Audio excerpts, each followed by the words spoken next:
patience and with all we've been in and out and all the things that you've done thus far. But again, I reiterate, thank you for your conscientious approach to your duties as jurors. Now we're going to hear from the attorneys, and unlike the opening statements, it's proper for them to discuss the evidence which you've heard and which you will see and have, of course, have seen and will have to study in greater detail when you retire to your jury. I'm confident that you will find their remarks extremely helpful to you when you begin this process of analyzing the evidence and deciding what you find to be credible and believable. And then once making that decision, then taking the law as I will give to you and apply that law fairly and impartially to those facts. So please give them your attention. But I would also emphasize and reiterate that the remarks that you will hear now from the attorneys and from me should never be considered evidence. You've heard the evidence through the testimony of the witnesses, and that's what you will analyze when you begin your deliberations. But while it's not evidence, they're extremely important and will be very helpful. So please give the attorneys your attention. Solicitor, you may proceed. Thank you. Judge. Good afternoon, ladies and gentlemen. I told my co-counsel this morning that since we've been together now for a week and a half, I figured I'd go ahead and let my hair down so we can talk a little bit. And this will be, I'll get to reply back to what Mr. Gallimore told you. But I want to tell you up front, I'm not going to give a long closing statement. You see the media here. The media has covered some of my cases before. And I remember I called home, I said, Pop, did you listen to my closing statement? It was on TV today. He said, no, you talked too long. He said, I couldn't, after 20, 30 minutes, I had to turn it off. And he told me then, he said, do you remember, and I'm from a little town in North Carolina. He said, do you remember when you and your mama used to sit in there and watch Billy Graham on TV? And we did, that was a big thing in our house. I said, yeah, I remember. He said, well, how long would he talk? I said, I don't know. He talked about 30 minutes. He said, well, Billy Graham can bring people to Jesus Christ in 30 minutes. You ought to be able to wrap up a closing in 30 minutes. And I thought that was a legitimate point. So now I do try to keep it a little shorter, but I don't want you to think the information's not important. That's why I want to tell you that. But I want to focus on what is important. Now, this case is circumstantial evidence. Now, sometimes circumstantial evidence is the best evidence. We've got phone records. We've got video. Let me tell you something. If we had an eyewitness, he wouldn't have never been close enough. He would have needed glasses. Then all that would have been questioned. So we've got the best evidence in black and white that we can give you. Now, I want to talk first of all about how this story begins. It really begins in November on the breakup, because everything in Heather's life is okay. And quite frankly, at that time, everything in the defendant's life was going okay. And then his wife finds out. And that's when everything turns. That's when he can't have his phone. That's when you no longer see messages between him and his wife. An affair in itself is awful. You heard that one lady say, was it a secret? Well, it was to his wife. It's awful. These people had 3 kids together. They had been together a number of years. It was awful. Now, with an affair, you can have a break. You can break off that affair and move on. In some cases, you can't. In this case, the thing that makes it turn on a different scale is this rumor that she was pregnant. That's where this all really begins. You heard Dennis Hart say, when I called on the other end of the line, they start talking about, quit telling her that she's pregnant with Sidney's baby. You heard all these girls testify. She's taking pregnancy tests. Her breasts are getting bigger. There is changes in her appearance. There's no doubt the way she appeared in the picture that we first showed you and the picture in that truck are different. Her face is clearly swollen. Her breasts are clearly bigger. She needed to buy new bras. She needed to buy a new uniform. So clearly this rumor is going around and there's evidence to show she may be pregnant. So now this idea that I'm going to break it off and move back with my wife and everything's going to be okay, that can't happen now. Now that she may be pregnant, now there may be a hold on him. Quite honestly, for the rest of his life. Once you have a child with somebody, that hold is consistent for a very long time. So the two of them, there's no contact between them, and the content on the defendant's phone even before she goes missing. All these sex messages between his wife and Caleb. All these weird messages on the phone, not between Sidney and Tammy, but between this third party. There's no messages between Sidney and Tammy. He's not allowed to have his phone. He's chained to the bed. Clearly, this event with Heather Elvis has changed Sidney Moore's life. Clearly. Right up until December. When you see his phone, you see the sex messages, you see that there's no contact between him and Tammy, and he tells the police, I've been chained to the bed. So up to December 18th, his life is complete hell. His life clearly has taken a turn. He has not. This idea, he told the police, look, I moved on. Me and my wife had moved on. We have gotten back. We have rekindled this love that had once been lost. Well, when we see the phone, we know that's a lie. All these messages between her and some guy named Caleb on his phone. That is a tremendous F-U. I am texting another man, not on my phone, but on your phone. I want you to eat it. So clearly their relationship at that point was still just all to hell. Now, he says, I'd moved on, but at the time, Heather Elvis, she wouldn't let it go.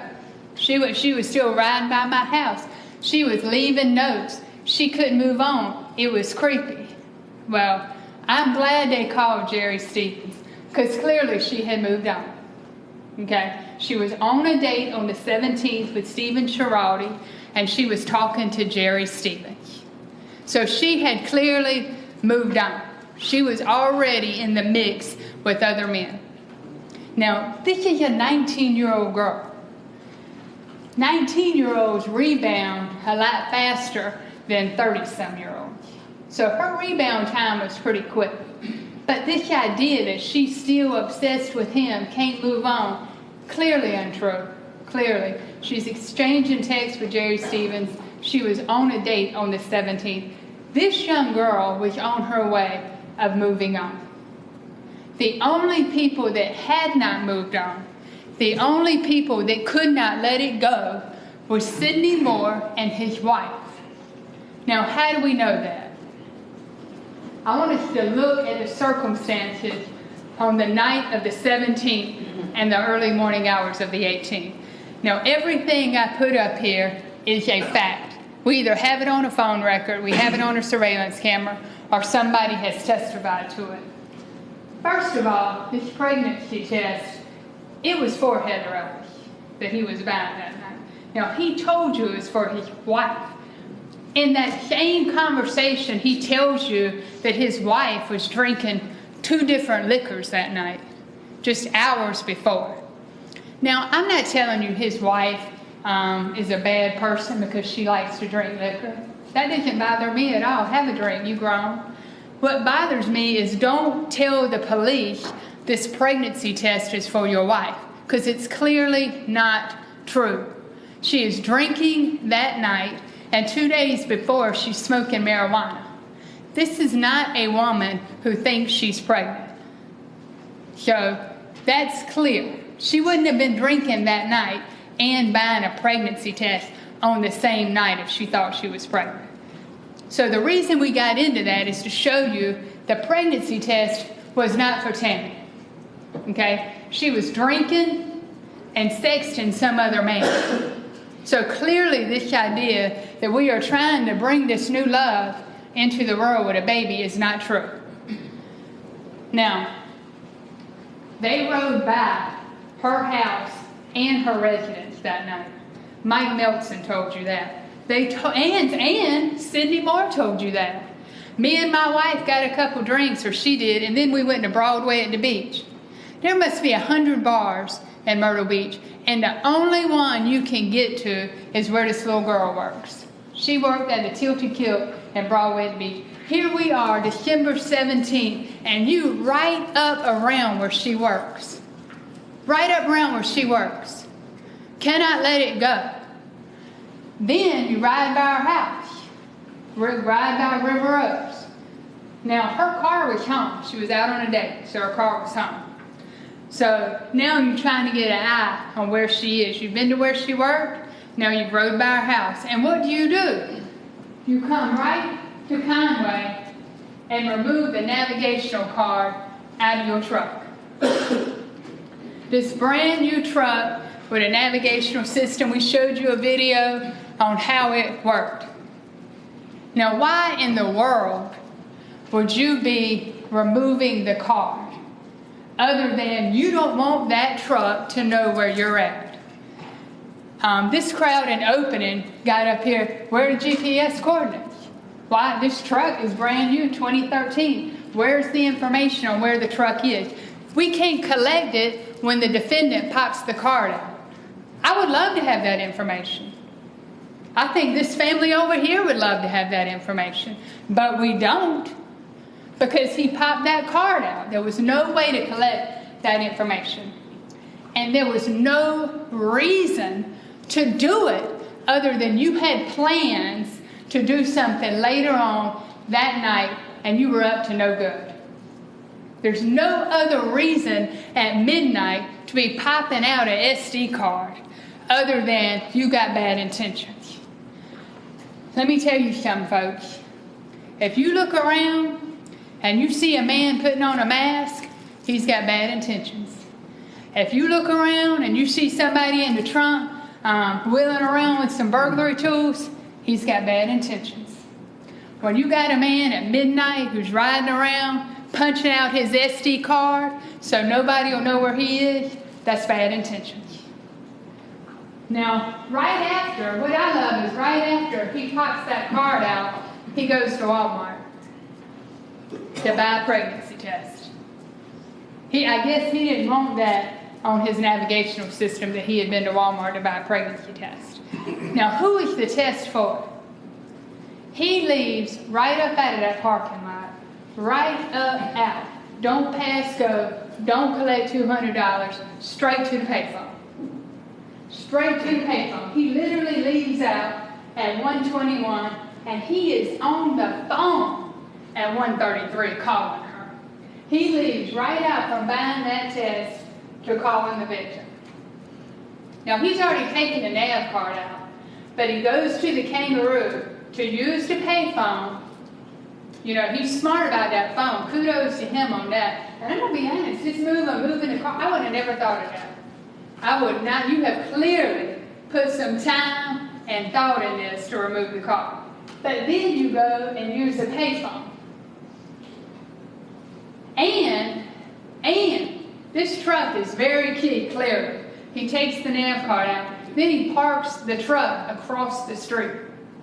So now at 1:33, you've parked the daggone truck across the street, and you see him creeping through the parking lot to get to the phone to call her.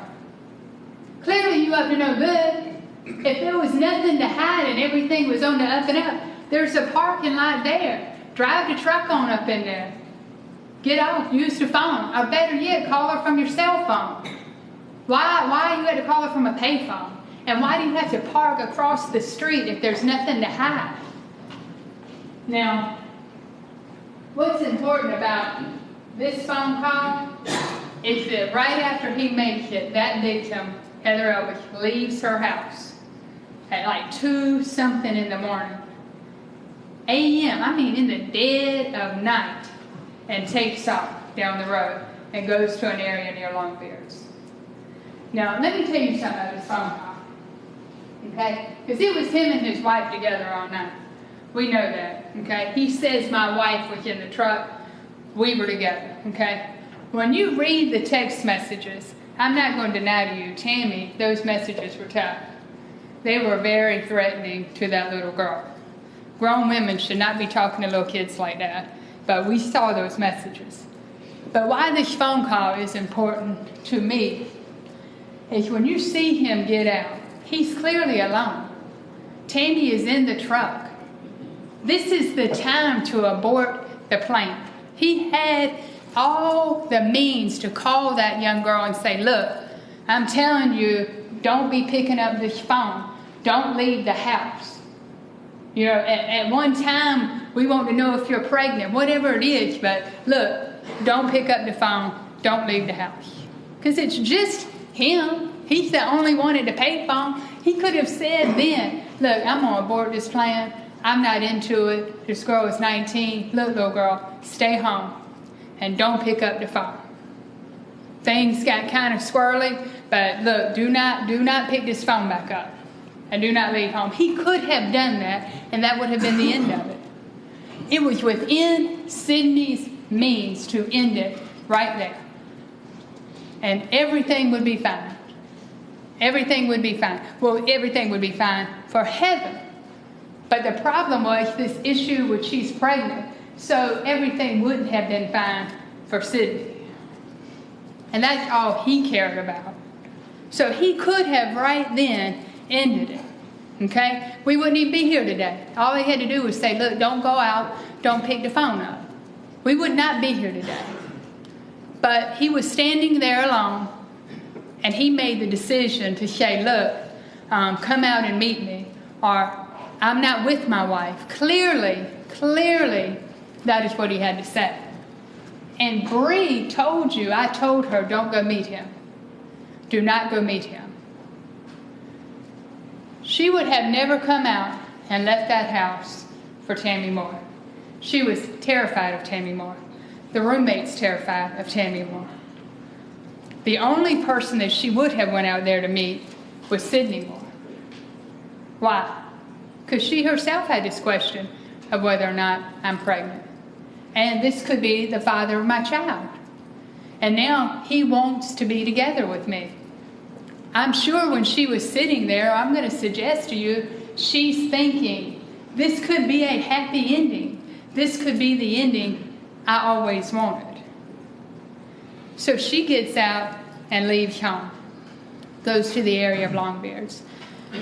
What's telling about that is you never see his phone again. While she's moving around to Longbeards and she's moving back home, where is Sidney Moore? Where is Tammy Moore? We do not know. Their phones are dead. No more phone calls, no more texts, no more data, nothing.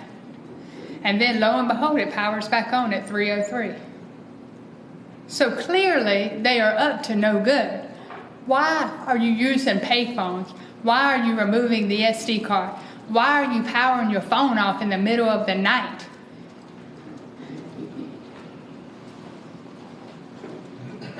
Now, he makes this payphone call. She goes to Longbeards. We don't know where they are. Then she goes back home, and the next time we see his phone, he's home. Now, was there a meeting between the two of them is the question. Is there any evidence that there's a meeting between the two of them? And I tell you yes, because the pregnancy box was in her trash can. Jill Domagauer told you, I found the box for a pregnancy test in her trash can. You heard from Bree, that box was not there when I left. It is not a coincidence that he bought a pregnancy test that night, and later on the box is found in her apartment. That's not happenstance. Now, how else do we know? Because after she goes home and that box gets in her trash can, because she never goes back home after that. And clearly Jill Domagauer told you the box was there, and Bree said it was not there when she left. How do we know? How do we know who that box involves?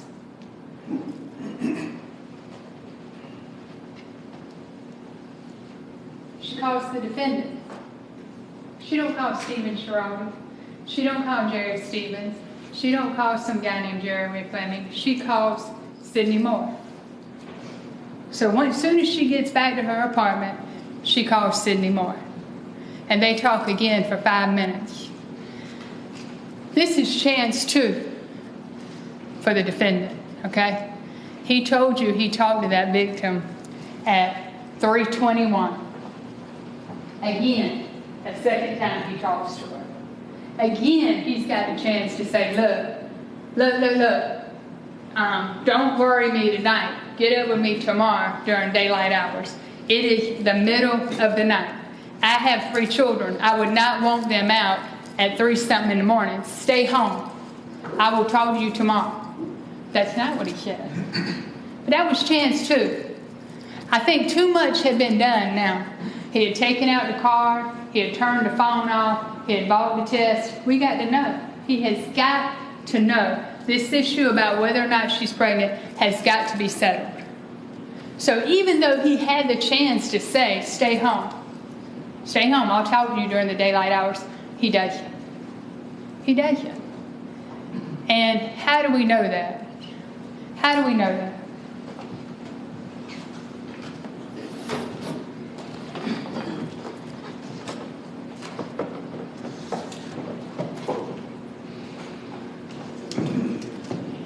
Horry County is one of the biggest landmass counties in South Carolina. Okay?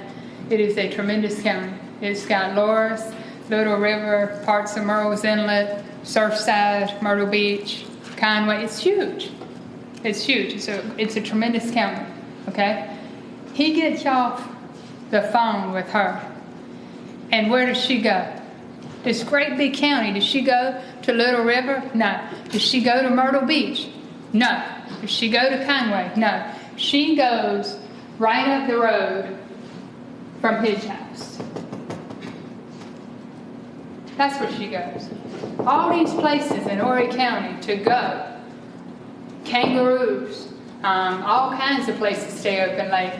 And somehow she ends up down here at Peachtree Landing. One of the darkest holes in Horry County. That's where she goes. This ain't happenstance, okay? This is not somewhere you hang out in the middle of the night.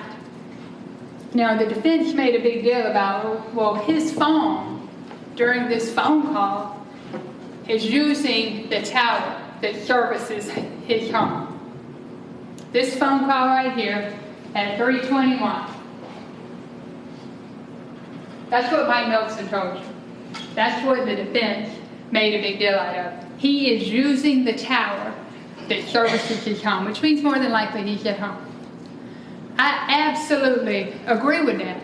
I could not be more in agreement in that. That's why she ended up here.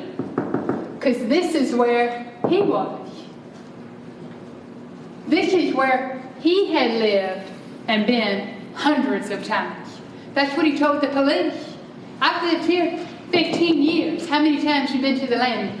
Hundreds of times. Okay? He was home. I agree with the defense attorney. Absolutely he was home. That's how she ended up right up the road.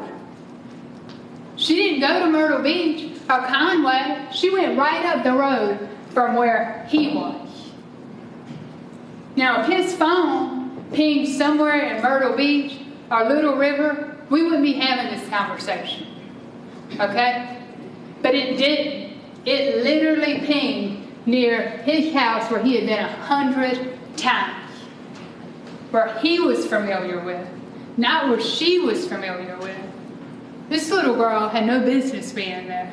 And he had no business leading her there, but he did it. He did it. Now, what happens when she gets down there?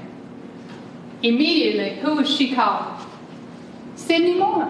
She ain't calling Jerry Stevens. She ain't calling Stephen Sherrod. She's not calling anybody else. She's calling the person that she's there to meet. And if you don't think so, He's heading there at the same time she's calling him. He's on his way. There's no doubt there's a meeting of the minds. When she makes this phone call at 3:38, 3:39, 3:40, he's already passing DNS Siteworks on his way. He is only 2 minutes out from her when she's making those phone calls. He is here when she's right here making the phone calls. Clearly there's a meeting of the minds. It ain't like this truck passed by at 5 o'clock or 2 o'clock or 3 o'clock before the phone call. This truck didn't move until after they talked. She's down there and he's on his way. Her phone dies at 3:41. Dies. Never hits the tower again. Never makes another phone call. Never receives a phone call. What happens? And of course, let me point this out. He's at home. I've told you he's at home. That's why we called him on 814 and Mill Pond, because he was home. He was leaving his house. He had to go down them roads to get to her. Then at 3:41, where's he headed? He passes right back by these cameras to head towards his house. Not just anywhere. You didn't see that black truck just anywhere. We saw it on the way to Heather Elvis at the same time she's calling. Not at 3 o'clock before the phone call. Not at 4 o'clock. No. Right at the time she's down there. And soon as that truck would have gotten down there, it's the last time we ever hear from Heather Elvis. And the truck comes back. Now, they want to talk a lot about circumstantial evidence. So I saw they got some circumstantial evidence. After that truck goes down there, okay, at 3:41 and comes back, Heather Elvis's phone is dead. We never hear from her again or see her. Now, all of a sudden, these two phones, Sidney and Tammy, have not texted for a month, over a month. And now, all of a sudden, around 4:20, she's asking to bring some pot stickers. And he's saying, yes, ma'am. The report is in evidence. You can look at it. It's at 4:20 a.m. Now, she's asking him, bring me some pot stickers. And he's saying, yes, ma'am. All of a sudden, at 4:20 a.m., those two phones start talking. Well, why not? Why not? The worry's over. Here's your phone back. Uncuffed the cuffs. Everything's good again. And it ain't just that. It's even after that. When you look at that phone report on the 20th and the 21st, now, hey, what does Christian want for Christmas? Legos. I'm glad he told somebody. Now we're back to a normal conversation between husband and wife. But you don't see it in November. And you don't see it in December. And you don't see it not 1 minute before 3:41 when her phone dies. Look at that report. You don't see those two phones talk back and forth about their kids, their family, Christmas, nothing until 4:20 a.m.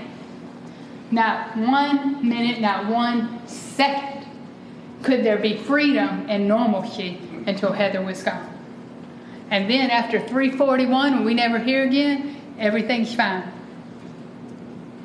Now, this thing about bring me pot stickers, and he's saying, yes, ma'am.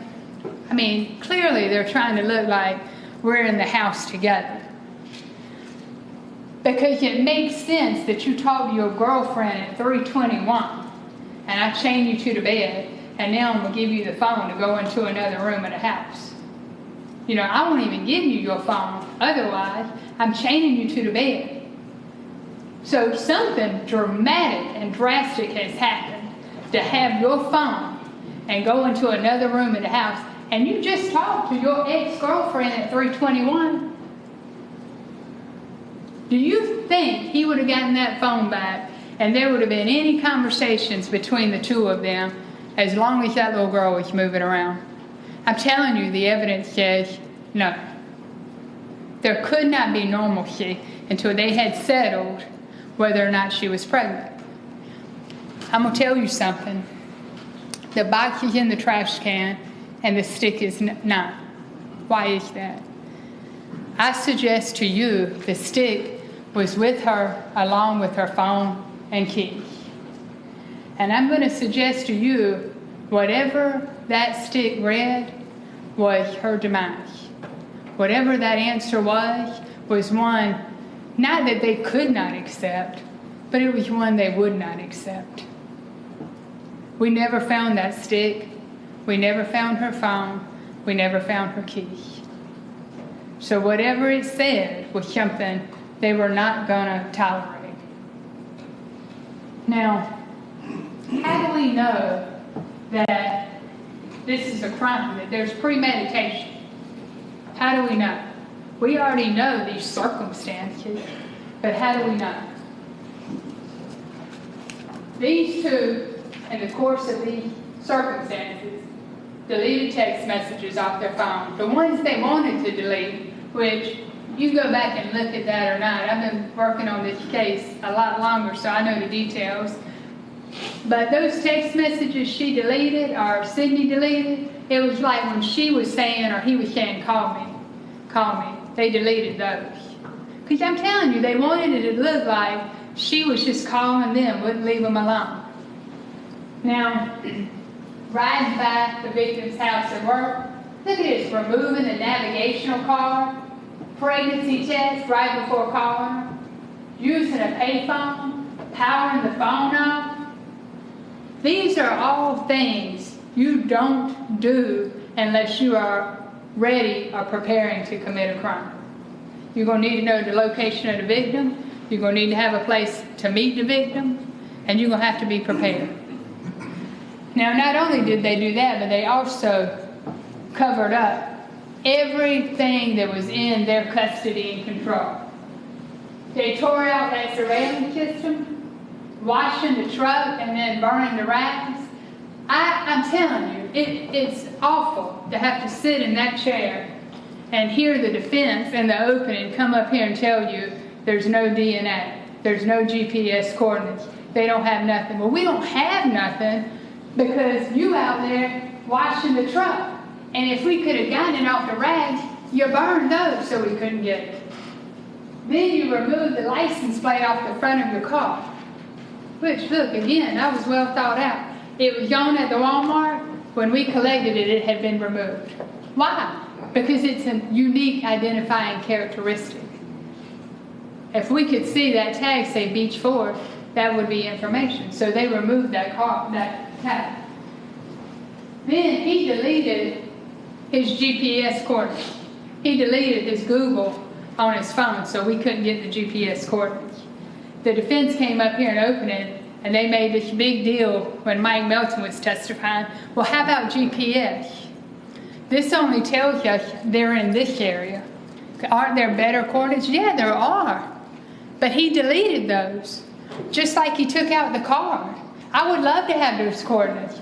These people would love to have those coordinates, but we don't. Why would you delete them?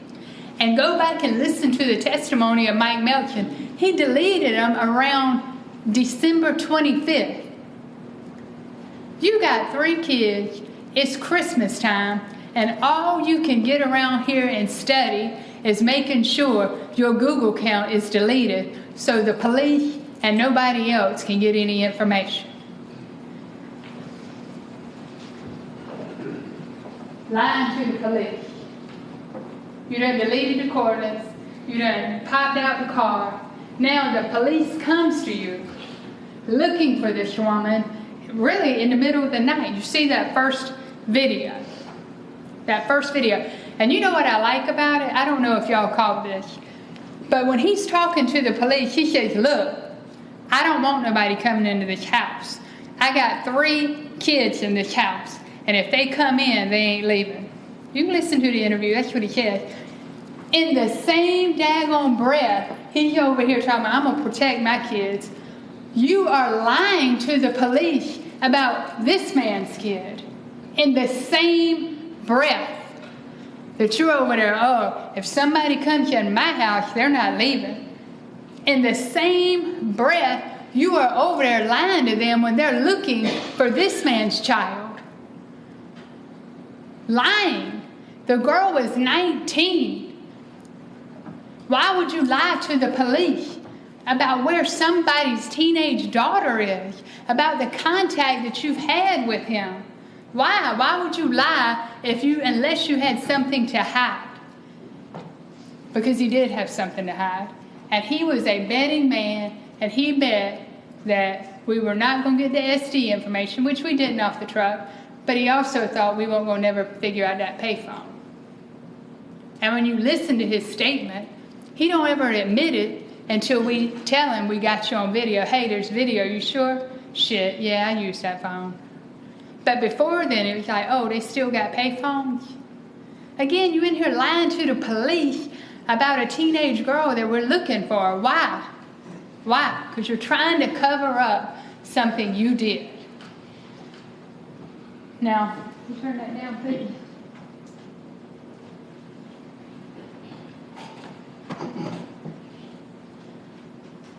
This case turns on them not just finding out, resolving that question as to whether or not she was pregnant. That was part A. Part B was doing whatever they needed to do to take care of that. Now, when I was in high school, I used to read Jane Austen books. Some of y'all may know, some of you may not. They were kind of romance novels.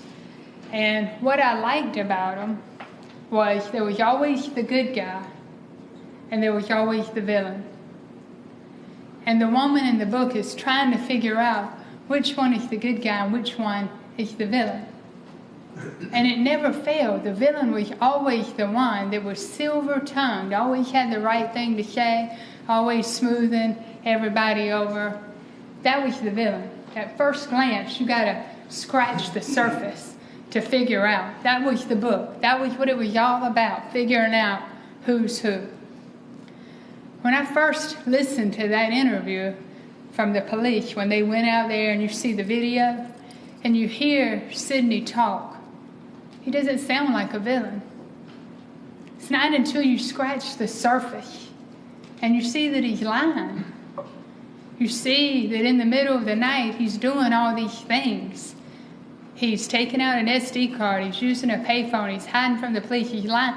Once you scratch the surface and you get into the details, you figure out, indeed, he is the villain. And that's kind of like this case is. When you first hear him talk to the police, you don't know he's the villain. The police didn't know he was the villain. I don't know if you remember, but they talked to him. They're out there. It's Casey Canterbury, the uniform guy. They got in their car and left. They didn't know he was the villain. When he goes to the police department and the police first start talking to him, when you listen to him, you don't know he's the villain. It's not until these things start unfolding and the lies start unraveling that you figure out, just like in the book, this is the villain. Now, that was one book I liked. That was not my favorite book.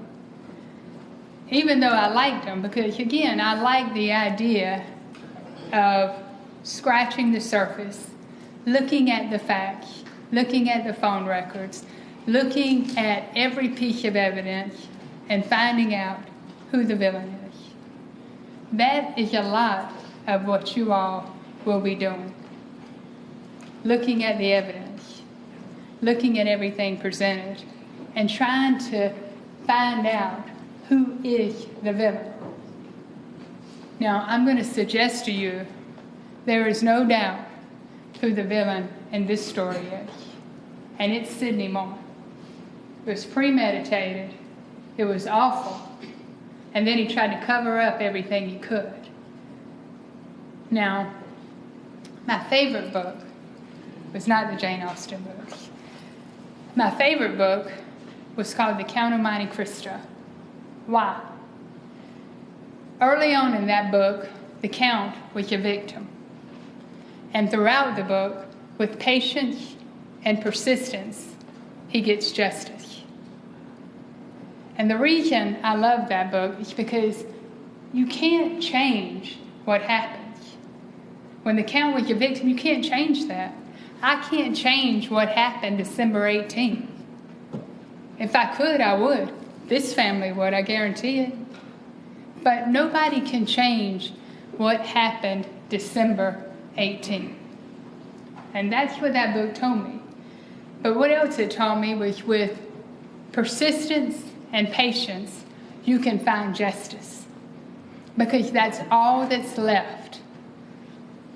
This story is not over. It is not over.